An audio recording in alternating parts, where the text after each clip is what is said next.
التأدب مع الضيوف، نعم. وهو الاستعجال بالقرء، لا تأخرهم من أجي عشهم. ويستدل أهل العلم من أدب الضيافة التبكير بالقرء بقوله الله تعالى في قصة إبراهيم مع ضيافه: فما لبث أن جاء بعجل حنيذ. ما لبث أن جاء بعجل حنيذ. ولذلك أنت تعجل القرء، وإذا بغوا يقعدون ولا يمشون.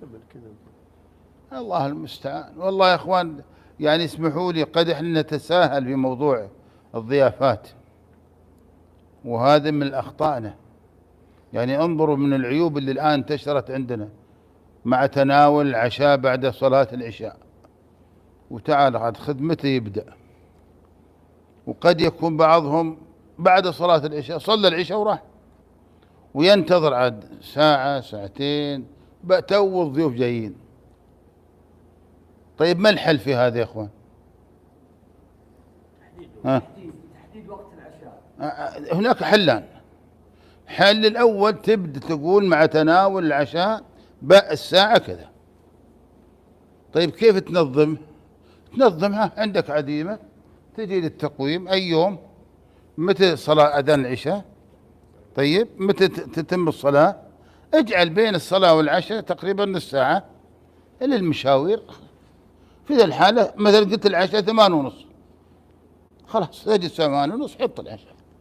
لا تقولوا ما يلتزمون. والله اني اتذكر في زواج ابن للشيخ محمد اسماعيل كان محدد القرء اللي هو العشاء اظن الساعة 9 وكذا، ما جاءت الساعة 9 الا الصالة مكتظة بالضيوف كلها.